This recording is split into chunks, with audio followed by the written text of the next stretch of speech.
The number one mistake that people in large companies make is to apply more or less the same criteria for success to an entrepreneurial or emerging venture or initiative that are applied to a more mature business or initiative. This is the Leadership Boundary Show. I'm your host this week, Brandon Smith. Have you ever wondered, why can't we be a little more innovative? Why can't we be a little more entrepreneurial? Well, if that's a question for you, you are going to love this week's show. We're talking about intrapreneurship. How do you create an entrepreneurial culture inside of a larger organization? A department or group that can start up things or try out new things while the rest of the business or the organization is kind of running business as usual. And so to help us with this journey, I've got Louis K. Gump. He is the author of the Inside Innovator, a practical guide to intrapreneurship. He is joining us this week. He's going to help us talk about not only are you right and ready for an entrepreneurial culture, but how do you get it set up? How do we measure it? And what are some of the critical ingredients to make that work? It is complicated. It is messy. But Louis is going to help us with that today. So stay tuned, take lots of notes. I'll take lots of notes. And then, of course, listen to the very end, and I'll share the highlights of our conversation. Louis, really excited to have you on the show today. Excited to be talking about intrapreneurship.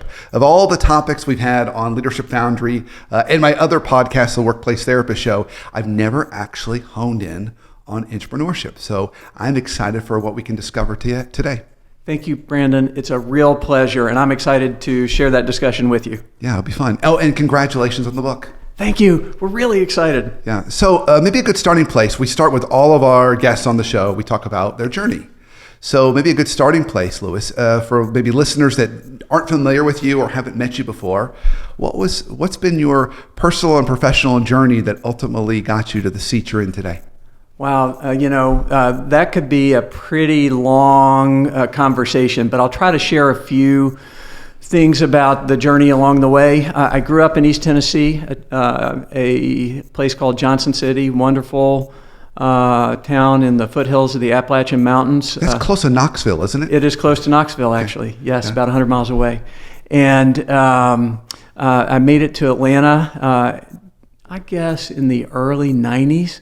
And I had a first real job. I'd had jobs, let's say, mowing lawns or working in a warehouse, pulling pallet jacks, stuff like that. But the first real job was as a customer service rep in an international shipping company called Sealand, right down the road from where we're doing this interview. And I had a headset on and a plasma quad screen, and we were shipping ocean containers from places like Norfolk to Bremerhaven. And that was really an education. We hopefully helped our customers a lot. And then somebody came along one day and said, hey, we got to figure out electronic data interchange, EDI. Can somebody help with that? And I ended up being the person who did that. I don't know whether I volunteered or was voluntold, but it worked. And we figured it out. And that was the time where I realized that I hoped for a long time my career would involve building things and also tapping into the power of technology to do it. And it's really been the case ever since. So I worked with that company for 4 years in Atlanta, New Jersey, and Boston. Went back to grad school in Charlottesville, and then came back to Atlanta, and I've been here ever since. It's been a wonderful journey with amazing people. Where from there? So I worked with then Anderson Consulting, now Accenture, in their logistics strategy practice, and that seemed like a logical place to be after my experience in international shipping. And then I worked with a couple of related technology-driven companies over in Decatur here in Atlanta. And learned a lot, amazing experience, and it became pretty clear that it would be nice to have not only some great ideas and great customers, but also more predictable cash flow. This was around 2000, 2001. So in early 2001, I started at the Weather Channel in a business development role. And that was what I consider to be the beginning of modern history for me. That was eye-opening. And I worked at the Weather Channel. I was privileged to work there for 8 years, almost entirely focused on the mobile business. And in the beginning, it was so small. It's called wireless. We didn't even call it mobile then. And we had a few pagers in a closet in the back, and we had Blackberries and, what do you call them, candy bar phones and flip phones and whatnot. And we were trying to deliver wireless data to these phones, and we did, and we got better and better at it, and our team discovered more ways to do it, and it turned out that weather was a very natural content category for mobile devices. And we were convinced that mobile would be big someday, and that turned out to be right. And so we went from being kind of a very peripheral part of the business to an up-and-coming and really exciting part of the business to a primary value driver of the company.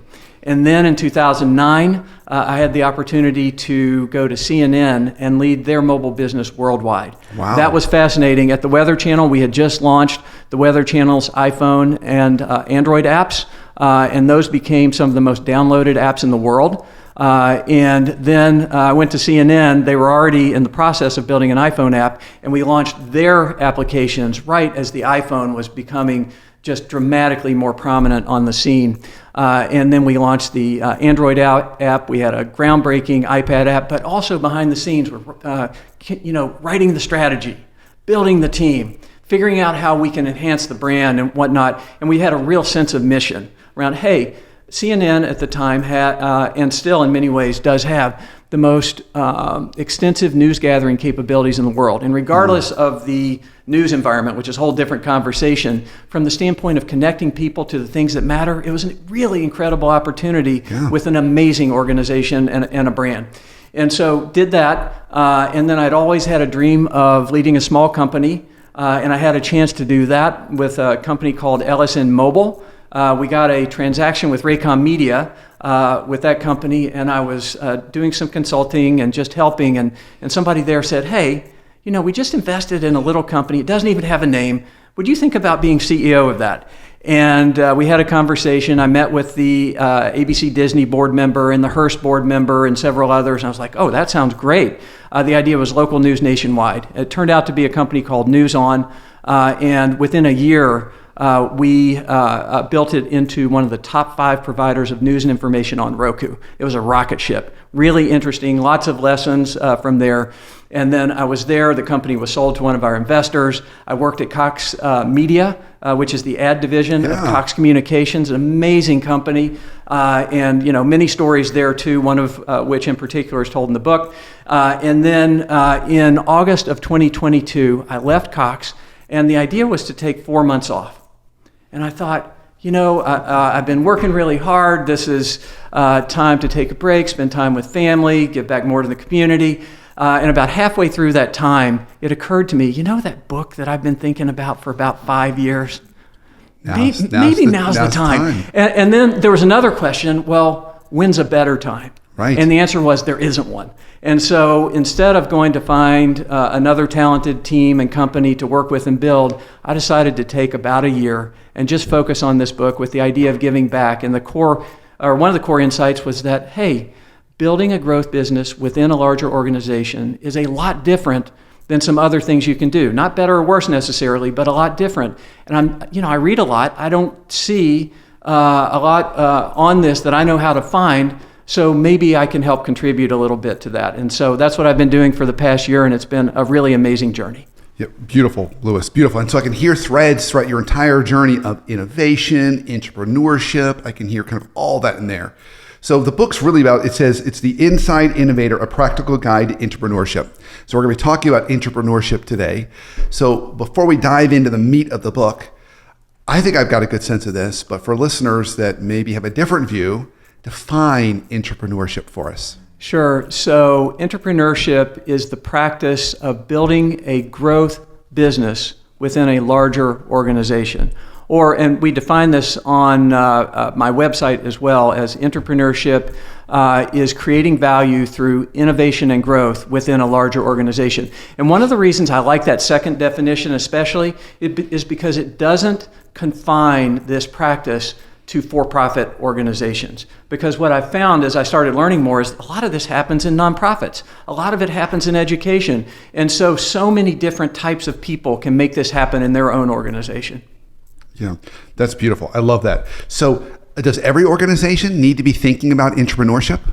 It's a really good question. An easy answer would be yes, but I'm actually not sure that's the case. I would say any organization that aspires to be first rate should be thinking about entrepreneurship. You can run a business and not really innovate and be reasonably successful, at least for a period of time. But if you want to be first rate over a longer period of time, you must have entrepreneurship. Picking up on a comment that Randy Hain and I have talked about, entrepreneurship activates innovation. Okay, so say more about that. So intrapreneurship activates innovation. So how does it activate it? What does it do that allows innovation to, live, thrive, and proliferate? So it's also a really important question. What happens is if you're building growth businesses and focused on creating value, then it's different than just tinkering around and saying, this might happen or that might happen. You're actually looking for a way to add something to the experience within the company, for your customers, new capabilities, new business units.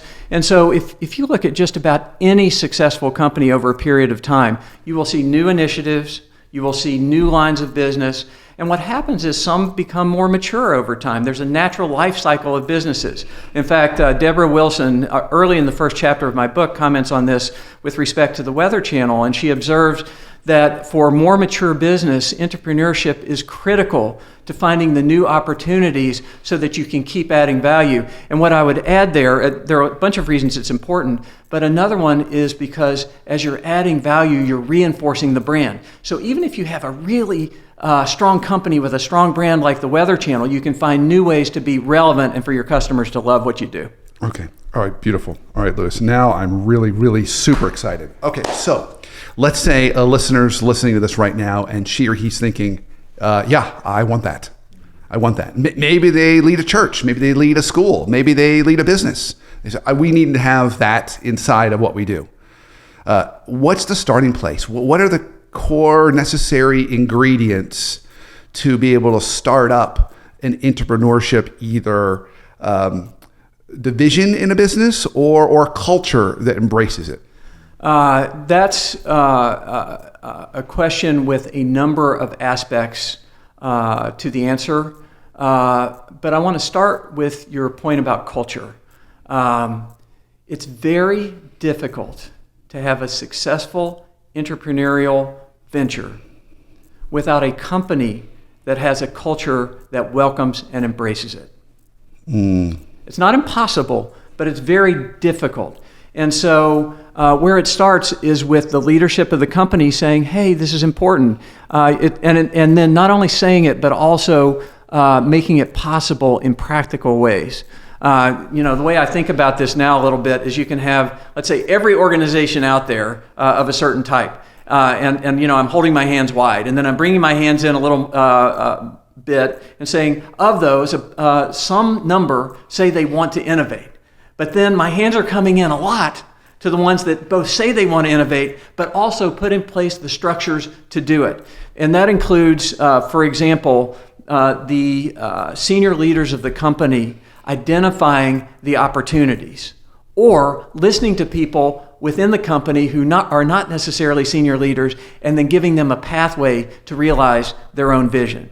It means a different way of allocating resources and evaluating opportunities for smaller emerging businesses. How many times have some of us seen a big company that has excellent, well-proven, time-tested ways of allocating investments for the following year? Oh, by the way, in an annual planning process, which is not really friendly to things that move faster than that, but that's another story. Right. But then, they say, well, we need a return on investment within a year and a half, and we want to see, value of at least this much, and on and on and on.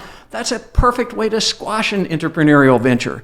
Instead, you need to have a different way to absorb ideas and then to deploy them. And there's a whole, we could have a whole conversation on that. Another one I don't want to miss, though, is the talent. It's very important to have the right people who do this. There are certain characteristics of people that came out in my research that are very clear. And so if you can take a company that says it wants to innovate, and then you add to that various mechanisms and structures so that you make it possible to innovate. and then you find the right people to lead and advocate for innovation, the magic starts to happen. Beautiful. Okay. So I interpreted that with a few ways. So first I heard that we want senior leadership to be willing to listen to new ideas. That's kind of a foundational starting place. In a perfect world, wave our magic wand, flexibility in how we deploy capital would be good too, right? So it's not that rigid, which also always irritated me when there's times to do budget cuts. They say, everybody's got to cut 10%. Well, not every business unit should cut 10%. Some business units, that's going to cut them off at the knees. They need that. Others have a little bit extra they can give.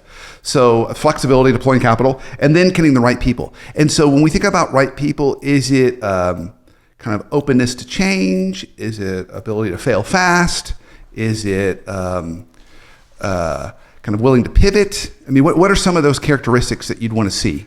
So in the book, I've included 16 of them that emerged from a bunch of interviews. I ended up interviewing officially 33 people and talking with a bunch more. And here are the top 5. Okay. The first one is someone who's most likely to be successful as an entrepreneur is first and foremost curious. Okay. They want to learn. They want to understand new things. They want to explore. They're willing to go to places that other people haven't, and they typically come up with questions that other people, for whatever reason, aren't coming up with. Maybe it's that other people can, but they're just focused in other areas. Next, they're action-oriented. You can have somebody who's curious, but if they're, kind of looking in different directions and trying to understand what the opportunities are, but they don't take some of those things and turn them into conversations and then experiments. They don't end up trying things. They don't engage with others to try to build. That isn't going to be the best recipe to be an entrepreneur. Critically, and this is a distinction between entrepreneurs and entrepreneurs, at least in degree, is the ability to build bridges. Entrepreneurs can build bridges in an organization. I don't know about you all, but what I can tell you is the organization I'm in, organizations that I've been a part of, you can have dozens, hundreds of people, any one of whom can stop you from creating something new, because change can be so difficult, and there's so many reasons why something else is going to get the time and attention. So someone who can reach out in different directions functionally, different directions within the organization at various levels, someone who can reach outside the company to find some of the best thinking, those are the kinds of people who tend to excel as entrepreneurs. The next one, and this is also critically important, is people who are risk tolerant. If it's important to you to succeed every time, entrepreneurship is the wrong way to go. There are lots of other places that have less risk. But on the other hand, they might not have the same reward or the same benefit in the same way for you. So one of the things that I try to emphasize is there's not much of a value judgment here, good or bad. It's just how are you wired, what works best. But if you have some risk tolerance, you're willing to succeed and you love that, but you're also willing to fail because you know that's part of the process, you're more likely to be successful. And then the last one I want to highlight is that you're optimistic. Entrepreneurs have grounded optimism. Not just, hey, everything's going to work out, because that isn't the way it works. But people who see an opportunity and then they go after it. And when they hit the first or the second or the third hurdle, or the first person in the organization that gets a little territorial, or, they were supposed to get funding, but it got delayed 6 months, that isn't going to stop them. They're going to say, hey, I see the vision. I think we can do this. And I'm going to bring people along with me. Those kinds of people tend to be more successful. Okay. So Louis, this is so fascinating. I love that research. It makes it really challenging because, so my experience has been once an organization hits 3 billion in revenue with a B, it ceases to become a company and it morphs into a government with a lot of the opposite traits that you just laid out. Isn't that interesting? Yeah. And so what you're saying is a necessary thing. Let's break that staleness, that stuckness, so we can still innovate and grow and add value to our customers or whoever our constituents are. But it's challenging because sometimes the people that are more drawn to government entities, they want safety. They want security. They don't want risk. They don't want to put themselves out there. Or more importantly, as you wrote down those 5 items, curious, action-oriented, build bridges, risk-tolerant, kind of optimistic, keeps plowing forward. All 5 of those, you have to be willing to embrace vulnerability, which is not comfortable for a lot of us. And a lot of those big ecosystems, it's even more challenging. So how do how do you protect that so it doesn't get damaged because you're inside of a bigger world where people might not be quite the same as you?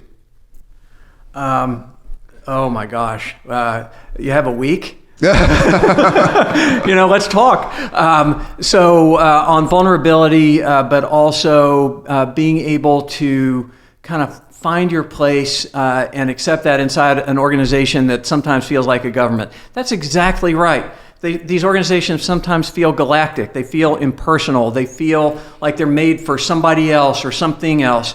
And that might be true. It's important to remember something, though, in a lot of these organizations, and I mean this in a really positive way. They started somewhere. Yeah, right. They started with somebody or some somebodies and an idea or some ideas, and they built them. And somewhere in that DNA, even in the largest, most seemingly intractable bureaucracies, there are ways to make that organization more nimble and to create innovation, especially if the right people are doing some of the right things. So that gets to people, but it also gets to self-selection.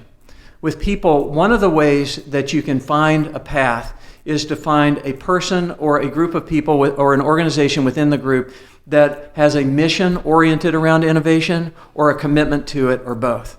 By the way, one of the best ways to do this is to hire your right boss. If you find the best boss, and I've had a few of them who are amazing, then they serve as advocates and they clear the way through some of the challenges of a really well-intended but maybe kind of busy, distracted organization.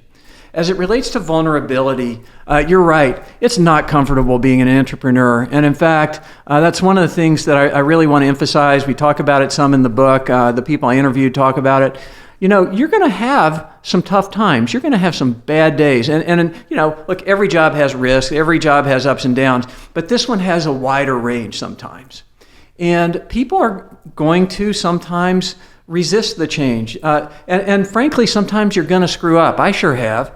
And when you do, are you willing to say, hey, I learned from that? Or are you going to get all down and say, oh, this is terrible and whatnot? My perspective on this is, even if it doesn't always feel good, almost every experience where you're vulnerable, if you're open and you're a learner, you figure out something new, you get stronger, you get better. And the best entrepreneurs take these, the successes and they magnify them. And when the successful entrepreneur finds places where they stumble or where something doesn't go quite well, or they just feel totally exposed, they say, you know what? This is uncomfortable. Don't like it a whole lot. Sometimes you need to reach out to some friends and supporters to make sure that you get through it, but then you get stronger and you're even better than the next time. Beautiful. Okay, so far we've covered a lot of ground. We've talked about right conditions to start an entrepreneurship kind of venture or create that culture. We talked about how to build it, what are the necessary requirements. We talked about how to protect it, getting that right boss that can kind of shield you. And now I want to talk about the last thing, and then we'll start to land our plane. I want to talk about how do you measure it? Because what's tricky when you're in that world, right? It's kind of like a bunch of siblings sitting around. This one sibling, we'll call her intrapreneurship. Yes. Okay? She's held to a little different standard, which may not make the other siblings happy, right? The other siblings are held to a standard of they better deliver 5% growth, particularly in these big companies, right? 5-10% growth. Yes. This one over here, she would be great if she delivers 30% growth, but she can also have a year where she loss of 10%. And we're okay with that because it's part of the process. Yes. But there's challenges with the other siblings saying, hey, why does she get to have 10% loss? And I can't afford that. So what are reasonable ways to measure an entrepreneurial venture? And what should a leader expect? Because there's probably leaders, in fact, I know there's leaders listening to this right now that want to put in place something entrepreneurial inside their business this year. And how should they measure that? What should success look like? So I don't believe that there's a one-size-fits-all answer to that. However, there are some best practices. And the first best practice is whatever those metrics are in your business, they probably aren't, to the point that you're raising here about different siblings, they probably aren't the same ones for a mature business. And the number one mistake that people in large companies make is to apply more or less the same criteria for success to an entrepreneurial or emerging venture or initiative that are applied to a more mature business or initiative. And if people can start with the knowledge that whatever it is that the criteria are, it's not the usual ones for more mature business, they're way out ahead. And then you get into several different ways to measure. I'll share some that I've seen. One of them is you can set metrics, but with that matter to your business. For example, in a digital media business, let's say we want to have this many users or this many impressions. Those sorts of things. But then you get a little more flexible on timeframes, because in these sorts of businesses, you can't always predict the things that are going to get in the way. If Apple, for example, needs to approve your app and you get delayed for 2 months for whatever reason, that's too early to say, with certainty, this is going to work or not. Okay? Next, it's setting time-based milestones. So you might not be able to predict unique users or impressions with accuracy. In fact, I've proven, just like I'm no good at naming things, I'm also terrible at forecasting metrics. I'm usually way low or way high. It's nice when I'm way low, but I've been way high too.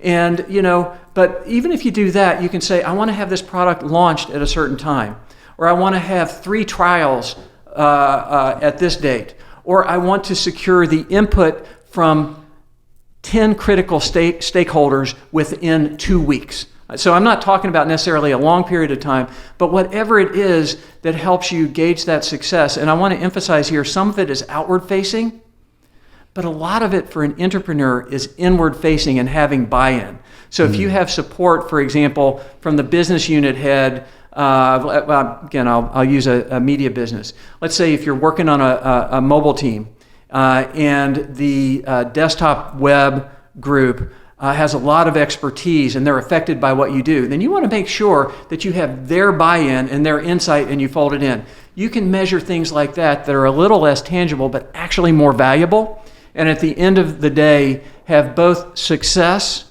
and accurate evaluation of how your venture is doing and will do in the future. That's beautiful. Okay. All right, Louis, gosh, we're running short on time because I've got more questions, but just for sake of time, I ask all of my guests this question. So what is one life hack or practical tip that we as leaders can start doing today that will help us and our teams tomorrow? Okay, so many people have shared so much with me over the years that a number of things could rise up to the top, but here's the one that I've got today. And that is to listen more and with a very specific action. It's so easy to get into a conversation and have a lot to say and continue. So the first step is really to listen, actively listen, understand what the other person is saying. And then occasionally you'll be on a topic that's really engaging, really interesting. There are lots of different opinions. And some of us, and I would include myself in this, we'll just be waiting for the next microsecond where we can jump in there with our thought. And my challenge to the listeners here is, when you find yourself in that situation, stop yourself and try to think of the best possible open question you can. A question that's not just yes or no, but a question that is, how did you, or why would you, or how's it going, or something like that. And ask that question and learn more from the other person or people that you're speaking with, and then chime in later. If you can do that, you may just end up with an even richer outcome. Beautiful. Louis, this has been an absolute gift. Thank you. And thank you for the gift of publishing your book. You're welcome. It's going to help so many people and so many organizations, because this is, I would say, this almost feels as much of an art as it is a science, to try and instill an entrepreneurial venture inside a larger organization. And so thank you for your artistry and laying out the roadmap. I and we greatly appreciate it. Well, you're very welcome. It is my complete pleasure. And I have to say, so many people have taught me along the way, have helped, have supported. We've learned together. And so this is an expression of gratitude for so many people who have joined together to do that kind of work. I loved my conversation with Louis. Intrapreneurial ventures and entrepreneurship is so exciting. I mean, I think it could actually replace, in a perfect world, the traditional strategic planning process, because you're constantly trying new things, getting new inputs, and really moving the needle versus taking some strategic guesses, which really is what strategic planning is. I love the iterative nature of it, and yet so complicated to protect and preserve. So I loved Lewis's guidance around that. I won't hit all my notes, but I will hit a couple important ones. He said it's really important that you got good support from senior leadership. I think that's key. They've got to support it, they've got to understand it, and they've got to protect it. They've got to be flexible on deployment of capital. You can't just wait for the annual planning cycle to get your funds, because you're going to need funds at different times. And then, of course, he said you need the right people. It's got to have a culture of curiosity, action-oriented, bridge builders, risk-tolerant, and optimistic, which we often don't see enough in our traditionally large organizations. So you're going to hire some folks that are slightly different than everybody else, but they're really going to help you spark this new thing. So I love all that. And the one big reminder that he gives us at the very end is he says, look, when you're going to measure it, the one thing you don't want to do is you can't put the same criteria on this as you would a traditional business. We've got to be flexible even on our measurements. So you can see it requires a lot of non-traditional thinking and management, but done right, it can absolutely spark the future for you and your team. So no matter what notes you took, I hope something came away from today you want to hold on to that you can start putting in place with your team tomorrow.